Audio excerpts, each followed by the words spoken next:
Gospel Voice TV katika jina la Yesu. Niko na imani kubwa ya kwamba Bwana Mungu wa mbinguni amekuweka hai siku ya leo ili uweze kusikia neno lake na liweze kuwa la faida katika maisha yako na katika maisha ya Ukristo. Ninaitwa Reverend Raphael na nimeokoka. Yesu ni Bwana. Ninahudumu na kanisa la Christian Foundation Fellowship ama CFF, na niko katika mji wa Meru, mahali panaitwa Makutano. Ukiwa karibu na huu mji, karibu sana na tutabarikiwa pamoja. Na siku ya leo niko na ujumbe ambao ni njia ya hatima, na tuombe ndio tuweze kuingia kwa neno. Baba, katika jina la Yesu, ni asante kwa ajili ya hii nafasi umenipatia. Nina imani kubwa ya kwamba yale maneno nitakayoyaongea hapa itaelekeza mjakazi wako katika njia ya hatima. Niko na imani ya kwamba kila mmoja wetu atafika kwa hatima kwa utukufu wako, na ni kwa Yesu Bwana tumeomba na kuamini, amen. Wale watu ambao wanatafuta uso wa Bwana ili aweze kuwaongoza na kuwaelekeza, ambalo ni jambo la busara na jambo la faida. Ni vizuri uelewe ya kwamba Mungu huongea mwisho wa jambo akiwa mwanzo. Neno la Bwana linasema hivyo, ni tabia ya Mungu aongee mwisho wa jambo akiwa mwanzo. Na watu wale wote wanakuaga na Mungu, majority wanafika kwa hatima. Na mtu anapokosa kufika kwa hatima, sio kumaanisha ati ya kwamba Mungu alidanganya, ni kumaanisha ya kwamba kuna kitu ulikosa kuelewa hapo katikati, kikasababisha ya kwamba usiweze kufika kwa hatima. Na ukweli ni ya kwamba mtu ambaye anaitwa Joseph, siku moja akiwa kijana mdogo na akiwa kwa nyumbani, Mungu akanena na yeye na akamwambia ya kwamba ndugu zako, mama yako na baba yako kuna siku atakuinamia. Na jambo hili lilisababisha ndugu zake wamshukie, hata wakapanga jama vile watamuua ama watamuuza. Wakawa na jisho baya juu yake kwa sababu amewaelezea hatima yake. Elewa, wale vijana wote walikuwa wamezaliwa na Jacob. Ni mmoja tu ambaye anajua hatima yake itakuwa gani. Hawa wengine hawajui hatima yao, iko kwa siri. Na hivi nikwambie mtazamaji wangu, ni vizuri mtu kutafuta Mungu akwambie hatima yako itakuwa namna gani. Ni jambo la busara kujua kesho yako ikuwa namna gani. Sijasema hili ili uweze kutafuta diviners na watu wale wengine ambao watakwambia maneno ati ya kwamba utaishia hivi bana. Wananaga maneno ya uongo, hawakwambii ukweli. Lakini ukitafuta Mungu wa mbinguni atakwambia. Joseph hakuotewa ati akaambiwa na ndugu yake tumekuotea ya kwamba jua ni wewe. Yeye mwenyewe ndiye alielezewa. Na kwa hivyo tukiangalia tabia ya Mungu, mara mingi akiongea kuhusu hatima yako anaongeaga na wewe mwenyewe. Mungu alipokuwa anataka kuongea hatima ya Egypt, hata kama Farao hamjui Mungu wa mbinguni, Biblia inasema ya kwamba Farao mwenyewe akaota ndoto, na alipotafsiriwa ndoto na Joseph akaambiwa Mungu anaongea na wewe, ni nini itatokezea miaka 14 kuhusu Misri. Akaambiwa miaka 7 kutakuwa na njaa na miaka 7 hakutakuwa na njaa. Ishara ya kwamba Mungu ana tabia kuongea kuhusu hatima. Sasa basi, Genesis 49 and verse 1. Lakini kabla hatujaingia Genesis 49, ni vizuri tuelewe ya kwamba katikati ya Mungu kukuahidi na kufika kwa hatima, hapo katikati kuna vitu mingi huwa zinafanyika na hakuambii. Na kwa hivyo katika safari ya hatima ni vizuri uelewe, unapoonyeshwa mwisho, hapo katikati kunafanyikaga vitu Mungu hakuambii. Kwa mfano, Joseph hakuna mahali aliona prison. Hakuna mahali ati Biblia imetuandikia na Joseph akaonyeshwa. Alionyeshwa tu mwisho, akaonyeshwa utainamiwa hivi na ndugu zako na dada zako. Lakini hakuonyeshwa prison mahali. Mungu haonyeshagi hapo katikati nini inafanyika. Na kwa hivyo tabia yako inafaa ikuweke hapo katikati, maana ndio hiyo ninaita njia ya hatima. Njia ya hatima sio kule unaenda, si para kwa kuinamiwa. Njia ya hatima ni hapa katikati, ni nini huwa inafanyika. Hiyo ya katikati ndio nataka tuongee na tuweze kuianalyze na uweze kujua uko namna gani. Na niseme ya kwamba njia ya hatima, kuna vitu kama prison. Njia ya hatima unaweza jikuta kwa street mpaka ushindwe, ni mimi kweli niko kwa street, ni nini imenifanyikia. Nao Waebrania 11 na mstari wa 13, ni vizuri tusome hiyo mstari. Hebrews chapter 11 and verse 13, maandiko inasema watu hawa wote wakafa katika imani bila kuzipokea zile ahadi. Sasa imagine watu wameahidiwa na Mungu, na Biblia inasema hivi, watu hawa wote wakafa katika imani. They died physical death. Hii si spiritual death. Walikuwa na watu na mwili na nyama kama vile mimi niko na mwili na nyama, na walikuwa hapa duniani kama vile mimi niko hapa duniani, na Biblia inasema ya kwamba wakafa wote katika imani bila kuzipokea zile ahadi, lakini waliziona kwa mbali na kuzishangilia. Hii ni kukwambia mtazamaji wangu ya kwamba Mungu akikuahidi, hakuna assurance ya kwamba 100% ya kwamba hiyo kitu utaipata, hata kama Mungu ameahidi. Maana kuna watu waliahidiwa. Nikupe mfano na mtu kama Abraham. Alitolewa na Mungu nje usiku, akaambiwa hebu tizama juu mbinguni. Abraham akasimama akatizama, akaambiwa unaona nyota, hebu nihesabie ni ngapi? Akamwambia Mungu, haziwezi hesabika. Utahesabu nyota useme ni ngapi? Haziwezi hesabika. Mungu akamwambia, hivyo ndivyo uzao wako utakuwa, hauwezi hesabika. Lakini hali ya uhalisia ni ya kwamba Abraham akikufa hakuwa ameona uzao mkubwa hivyo. Alikufa ameona akina Jacob na Esau, watoto wa Isaka peke yake, lakini hakuwa ameona watoto wale akina Ruben, akina whatever, Ruben na wenzake hakuwaona. Alikuwa amekufa, igawaje aliahidiwa na uzao wa nyota mingi hivyo. Lakini wale watu Abraham akiwa katika haya maisha aliona wa kwake, watoto wa Isaka. Aliona, of course alipata Isaka, Isaka akapata vijana wawili, na kwa hivyo Abraham aliona watoto watatu, Isaka, Esau na akaona Jacob. Hakuna mtu mwingine aliona, lakini Mungu kwa maneno yake, nyota za mbinguni. Na ninaongea hapo katikati katika hiyo njia ndio uweze kuelewa ya kwamba ni nini hii mtu ambaye anafaa kubehave, ndio ya kwamba ufike kwenye hatima. Ni nini hii mtu anafaa kufanya ndio ufike kwa hatima. Hatima inakuaga na adui wengi. Unapojikuta katika safari ambayo iko na baraka, maadui zako ni wengi. Ninakumbuka siku moja ya kwamba nilienda kuhubiri katika jela fulani, na nikakuta kijana mmoja ambaye ako jela miaka 8, na mimi ni yeye alikuwa anaongoza ibada. Nikamuuliza, na wewe sasa jamani, ulijikutaje katika jela? Akaniambia, nitakwambia ukweli mchungaji, uniombee sana. Maana alianza kulia, akaniambia kuna dada fulani mimi nilifungua shule nilipomaliza university, nikafungua kashule kwetu nyumbani. Kwetu tumezaliwa tukiwa wengi, kuna zile tunyumba mama alikuwa amejengea vijana. Kila mtu akawa na karumu yake pale. Nikafungua kashule ya watoto wakuja wanasoma pale nyumbani, alafu kashule kakapiki. Na kwa hivyo mama fulani katika kijiji chetu akawa na mtoto wa kike ambaye amechelewa kuoleka, alikuwa na miaka mingi kunishinda kidogo, na yule mama akataka niwe msichana wake, ili hali mimi nilikataa, na akaniambia kama nimekataa nitajuta. Na mwishowe mama akasukumana na kijana ya watu, akaekelewa defilement, na kijana akajikuta jela. Na yule msichana sasa alikuwa anasema ni yeye amekuwa defiled.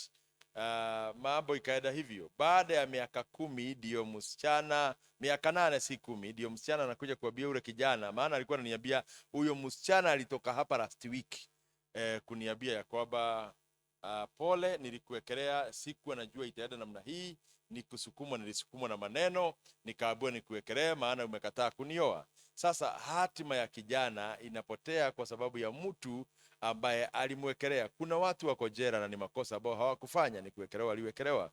Njia ya hatima inakuaga na vitu mingi. Unakuta mzazi amefungwa, na hizi vitu ni za kuzuia ufike kwa hatima. Ahadi iko kama ya Hawa, wameahidiwa, lakini hawakuziona zile ahadi. Kwa sababu gani? Hapo katikati kuna kuaga na vita mingi inafanyika, na hiyo vita ni lazima ukuwe na tabia ya kuelewa hii, mimi niko kwa vita. Sio kila kitu utarusha gumi. Kuna vita unafaa ukibia na miguu yako. Kuna vita unafaa unyamaze, useme mimi kinywa changu hakitaongea. Maana hata tunaambiwa anything you'll say it will be used against you in the court of law. Sasa kwa hivyo kuna sehemu unafika ya kwamba unakuta ya kwamba ni kweli ninajua ninafaa kuongea hapa, lakini sitaongea kwa sababu ya hatima. Nikiongea kuna vitu itatampa with my destiny. Siku ile Yesu alishikwa akapelekwa mbele ya Herode.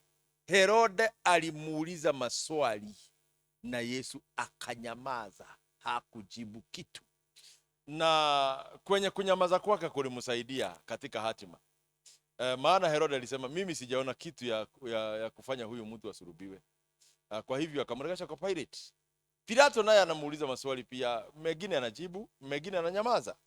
Na Pilato akasema mimi sijaona kitu, hata kama unaniambia anasema yeye ni mfalme na kuna Sisa, mimi sioni vile huyu mtu anabishana na Sisa. In fact anasema yeye ni mfalme wa Yahudi, hajasema ni mfalme wa taifa. Sijui ni ufalme wake ni wa aina gani, lakini Pilato pia akaangalia akaona hapana, huyu mtu. Kwa hivyo sio kila kitu utafungua kinywa chako uongee. Kuna sehemu ukifungua kinywa unapoteza marks. Kuna sehemu ukinyamaza wanasema huyu mtu hana hatia, amenyamaza. Ninaongea hivyo ndivyo uweze kuelewa ya kwamba njia ya hatima iko na vitu mingi utakutana nazo katikati, na kuna vitu mingi utapigana nazo, na kuna vitu mingi zitakusubua. Mama fulani ambaye mtoto wake aliahidiwa ya kwamba atakuwa mtu mkubwa katika taifa, na mama anajua hiyo ushuhuda ama hiyo neno lililonenwa na mshugaji fulani, akaambia mama, msichana wako Mungu anasema atakuwa kitu kikubwa kwa taifa hii. Mpaka mama akafurahi vile msichana wake ameahidiwa, na mama sasa akashikilia hiyo neno vizuri. Lakini msichana wake alipoenda shule akafika form 3, msichana akaanza tabia ambayo haieleweki. Sasa mama akiwa ameshikilia ile maono ya kwamba huyu msichana atakuwa mtu mkubwa, akamdugisha ile dawa ya family planning ile ya miaka 5 akiwa form 3. Msichana ati ndio asija akazalia nyumbani, na hilo tendo likafanya nyugu ya yule msichana iingie baridi. So msichana akaduga akamaliza mwaka wa form 4 na akamaliza miaka ya university yote 4, na akamaliza nayo hiyo sindano ikamaliza dawa. Sasa mama akasema ya kwamba sasa hakuna haja kudugisha sindano nyingine, kwa sababu sasa wewe ni mtu mkubwa, umemaliza hata masomo ya university, sasa hata ukipata mtoto haina shida. Na msichana akaadamwa na mtu mkubwa aolewe na huyo mtu. Na ukweli mama akaona kweli ile ndoto ambayo niliahidiwa ya kwamba ataoleka na mtu mkubwa itatimia, na msichana akaoleka. Akakaa kwa ndoa mwaka wa kwanza, mwaka wa pili, mwaka wa 3, hapati mtoto. Sasa kesi ndio hii, amepelekwa hospitali. Ni nini hii? Akaabua nyungu yako iliharibika, haiwezi beba ujauzito. Iliposemekana hivyo, ilibidi dawa ivujike, akafukuzwa na yule mtu. Ni nini imefanyika? Aliahidiwa mbele kitu kikubwa, atakuwa mtu mkubwa, na ni kweli alioleka na mtu mkubwa, lakini haikutimia. Kwa sababu gani? Kwa sababu hawezi beba ujauzito, nyugu yake ya mtoto iliharibika. Mwenye kuharibu ni nani? Ni mama. Tabia ya hapa katikati ndiyo huwa inadetermine kama mwisho wako utakuwa baraka. Genesis 49 verse 1. Ndipo Yakobo akawaita wanawe na kusema, kusanyikeni nizungumuze na ili niweze kuwaambia siku zitakazowatokea siku zijazo. Kwa hivyo Yakobo anaita watoto wake, anawaambia I want to talk about your destiny. Kule mtafika kutakuwa kunakaa namna gani? Kule mtafika ni nini hii mnahitajika muangalie. Anawaambia kusanyikeni hawa watoto wangu hapa. Yakobo anaongea kama nabii sasa. Anataka kuwaambia destiny zao, kila mmoja wao mahali atafika. Verse 2 Biblia inasema, kusanyikeni na msikilize enyi wana wa Yakobo. Msikilize baba yenu Israeli. Msikilize vile huyu mtu ako na uwezo wa kusema destiny. Mzazi ako na uwezo wa kusema utakuwa mtu mkubwa. Mzazi ako na uwezo wa kusema Yakobo utafaulu. Mzazi ako na uwezo utakuwa mtu wa kufika mahali hapa mahali pale. Na verse 3 inasema, Ruben wewe, huyu ni mzaliwa wangu wa kwanza, nguvu zangu. Anaanza na kusifu Ruben, you are my firstborn, you are my very strength. Mpaka anamuita nguvu zake. Ukisikia mzazi akikuita nguvu zake, basi ujue wewe ni nguvu kweli kweli. Ujue uko na mamlaka, uko na uwezo, umebeba ukuu, maana nguvu ni power. Ruben anaambia you have power, you have power. Tunda la kwanza la nguvu zangu, umepita kwa heshima, umepita kwa uwezo. Yani you surpass even my expectation, kwa heshima na kwa uwezo, usiyezuiwa kama maji. Sasa shida inaingia hapa, usiyezuiwa kama maji, nobody can contain you, huwezi simama. Ruben anaambiwa hivyo, basi hutakuwa mkuu tena, amedunishwa, kwa kuwa ulipanda kwenye kitanda cha baba yako, kwenye kitanda changu na kukinajisi. Sasa Ruben, hii tabia, alichukua msichana mmoja ambaye ni mjakazi, anaitwa Bilha, mjakazi wa baba yake, au mjakazi wa mke mmoja, na alikuwa amezalia baba watoto, na Ruben naye akamchukua na kumfanya mke wake. Na kwa hivyo Ruben kutoka pale hatima yake ikaharibika. Ni vizuri nikuambia kwamba matendo unayotenda hapa katikati inatengeneza hatima yako, inatengeneza njia ile utafika. Mtu kama Samson alikuwa amenenewa hukumu kubwa, alikuwa kuwa judge wa Israeli kwa miaka mingi, alikufa mapema. Si ati kwa sababu Mungu angetaka kumuua mapema, ni kwa sababu ya ile tabia aliyokuwa nayo hapa katikati, ni kwa sababu ya ile mienendo alichukua. Samson alichukua kahaba mpaka babake wanamuuliza, yani hakuna mwanamke mwingine huku kwetu naweza chukua. Anawaambia hapana, nimependa yule na yule ndiye nimependa, na ni huyo peke yake. Hii tabia hii inasababisha watoto wetu tuwafundishe shule, wamesoma ma university, wamehitimu, wametoka na sheti kikubwa, ili hali hatima zao ziko doomed, hatima zimewekwa giza. Ni vizuri mtu ambaye anajali hatima yake ajiangalie mienendo yake. Kuna maneno ambayo utapigiwa kelele na mzazi, unyamaza hivi na uinamisha kichwa, useme sitamjibu, wacha amalize, kwa sababu nikimjibu hatima yangu imeenda. Ruben hakuelewa hivyo. Ndivyo hata Mungu wa mbinguni alipokuwa anashuka kufanya Israeli taifa kubwa, huyu Ruben akanyimwa uhalisia wa kumwezesha kumleta Kristo, ingawaje alikuwa mzaliwa wa kwanza Yakobo, na akaambiwa ya kwamba shida yako ni Yakobo, ulinajisi kitanda changu. Yani hali ya kunijinajisi, hali ya matukio ambayo mwanadamu huwa anatenda hapo katikati. Matendo ya watu huhesabika sana kama mtu atafika kwa hatima. Ninaangalia mtu kama Joseph, vile alijiweka akiwa katika nyumba ya Potifa, vile alijiweka akiwa jela, na Joseph akafika kwa hatima kwa sababu ya kukuwa mwangalifu. Hapo katikati hauambiwi na mtu behavior yako itakuwa namna gani, ni wewe mwenyewe utaamua katikati nitafanya nini. Ukiangalia mtu kama Gehazi aliyekuwa na Elisha, Gehazi alikuwa na kila kitu cha kumfanya arithi mamlaka na nguvu na sheti na sheo na hadhi iliyokuwa na Elisha, lakini tabia yake ya hapa katikati ilizuia Gehazi kupokea hiyo. Maana kuna mtu alikuja na vipawa mingi kumpatia Elisha. Gehazi akaona hizi vitu haziwezi rudi, nikiwa hapa na ninaona mbona mkubwa wangu amekuwa too lenient, kwa hiyo amekomanda. Na amekomanda ni mtu ambaye akona mali, ni mtu ambaye akona vitu, na alikuja na vitu hizo kuletea mfalme. Lakini Gehazi akaona ni makosa makubwa sana kama hizi vitu zitarudi. Hiyo dawa, hiyo shakura ya siku moja ilisababisha kutoka pale Gehazi apoteze njia yake ya baraka. Njia yake ya baraka ikapotelea pale. Kuna watu wameandikwa kitabu inaitwaje, Maraki.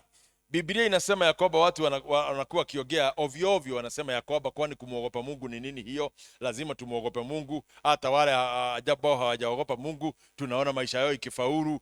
Kwani lazima niende kanisa? Hata wale hawaendi kanisa ninaona maisha yao ikiendelea vizuri. Lazima niende mbele ya Mungu nikiwa nimeinama? Hata wale hawainami Biblia inasema wengine waliposikia vile watu wanaongea, wakaigiwa na uoga wa Mungu, na wakasema hawa watu wanaweza ongea hivi kuhusiana na Mungu. Na Biblia inasema walipoogopa Mungu wakasema kitabu cha uzima kiletwe na majina yao iweze kuandikwa, wakawekwa kwenye kitabu cha kumbukumbu.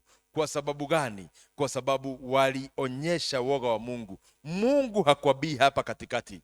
Katikati ni wewe mwenyewe utajua vile utafanya. Mfalme fulani aligojeka Israeli, na alipogojeka, mfalme anaitwa Hezekia, alipogojeka Mungu akamwongezea miaka 15 ya maisha yake.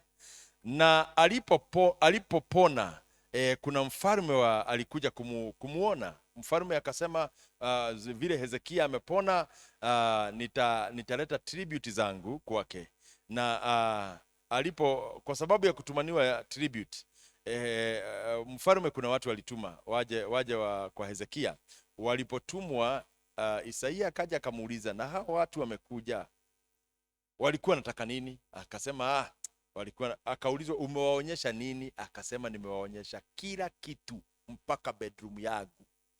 Akaambiwa, umepotea. Kama umewaonyesha, utatekwa nyara na Yerusalemu itatekwa nyara na watapeleka kila kitu Babylon. Akasema, nimewaonyesha mpaka majeshi yangu na nguvu zangu mahali zimefika mwisho. Sasa akaambiwa Yakoba, umepotea. Hapa katikati Mungu haongei na mtu kuhusu vitu, lakini tabia yako ndio itadetermine kana kwamba utaweza kufika kwenye hatima, kana kwamba utaweza kufika mahali pa baraka zako. Sasa huyu mtu anaitwa Ruben hakujua katika hii misingi na hii njia anafanya ita affect kesho yake, na hii ndio mbinu ile shetani anatumia kumalizia vijana wa kike, vijana wa kiume maisha yao, kwa sababu katikati Mungu hakuelezei. If you mess up with him, ni vizuri uweze kujirudia na ujitetee mbele za Mungu. Mwambie, Bwana Mungu wa mbinguni, ninaomba unipe nafasi nyingine. Nimeelewa ya kwamba makosa ambayo nimefanya. Kuna mtu ambaye anaitwa Nebukadneza, alikuwa na nafasi mzuri, maana alikuwa mfalme, lakini Nebukadneza akafika mahali ya mess up na Mungu, na kwa hivyo hatima yake ikawa inakatizwa. Biblia inasema ya kwamba mfalme alikula nyasi miaka 7.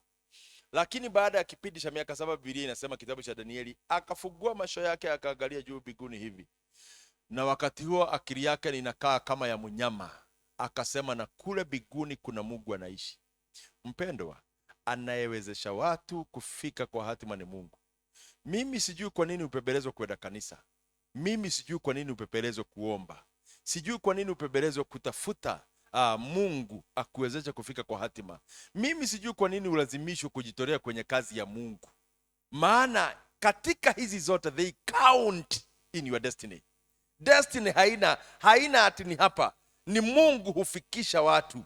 Na hiyo njia ya hatima ni Mungu peke yake anaijua. Hiyo njia imefishwa, njia ambayo imefikisha watu wa Mungu kwenye destiny.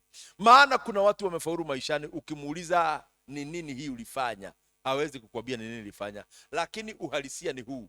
Kuna discipline aliweka kwenye maisha yake, ikampendeza Mungu, na alipopendeza Mungu akafika kwa hatima. Samson, hatima yake ilikatizwa, na ile kitu ilisababisha hatima ya Samson ikatizwe ni kitu kinaitwa tabia yake. Alikuwa na craving kubwa ya kupiga umaraya.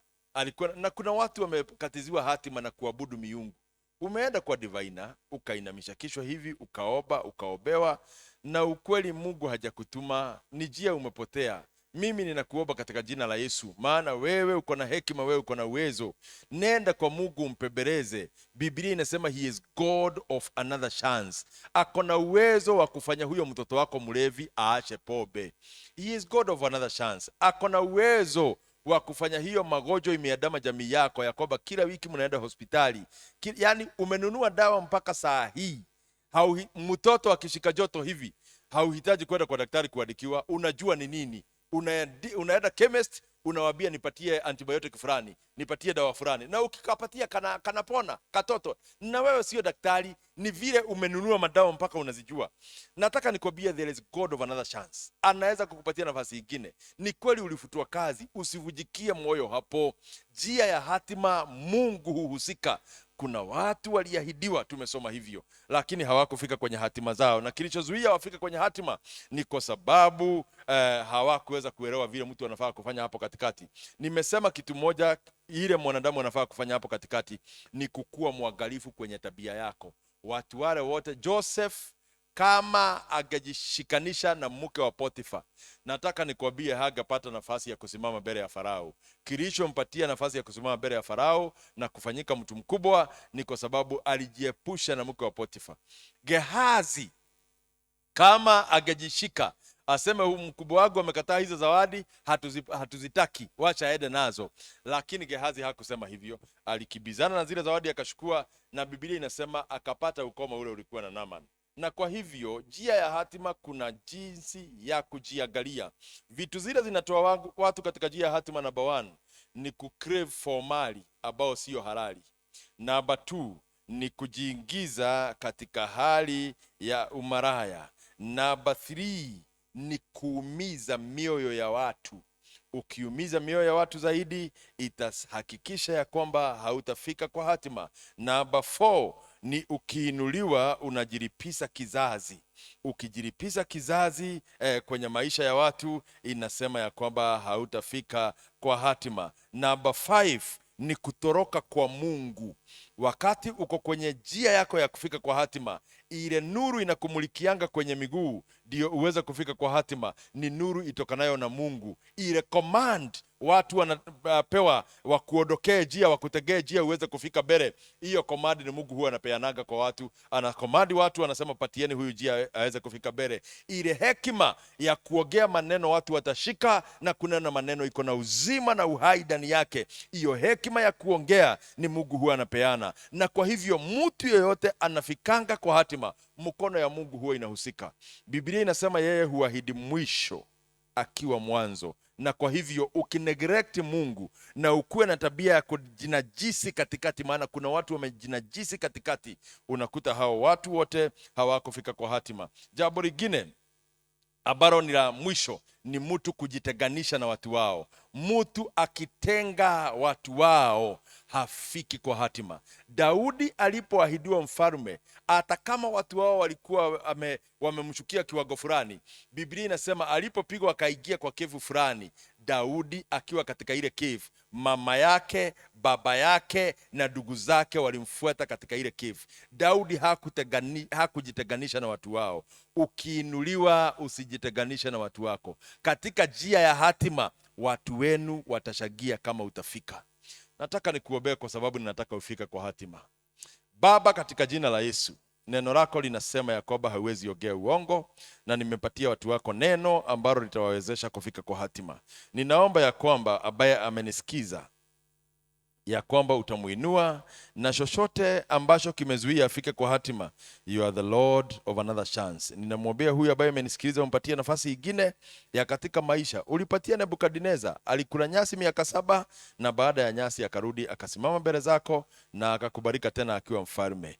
Ninaamini kama vile imeandikwa kitabu cha Judges ya kwamba Samson alikwambia, Bwana nipatie another chance niweze kushinda kwa ajili ya maisha yangu, na ulimpatia nafasi hiyo ingine.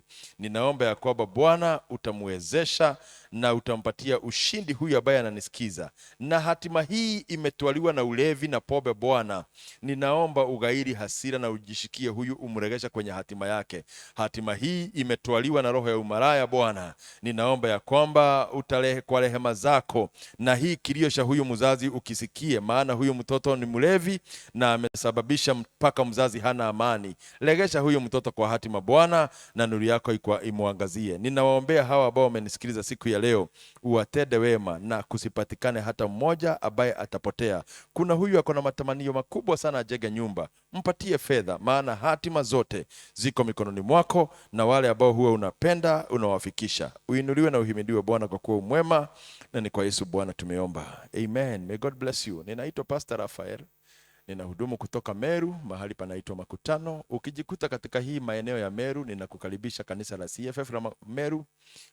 Ukifika hapa Makutano utatupata. Na pia ningekuomba ya kwamba usupport hii program kwa kupitia hii namba iko on your screen. Ni paybill yetu ya kanisa, itatoa jina Christian Foundation Fellowship. Na namba hii ni namba ya Family Bank, paybill 222 ama 222-118. Hiyo ni paybill. Account number ni 7238. Account number ni 7238. Ukisupport, Mungu atakubariki, maana Biblia inasema mkono unaotoa huwa unabarikiwa. You'll be blessed and the grace of the Lord will cover you. Asante sana. Bye bye. May God bless you.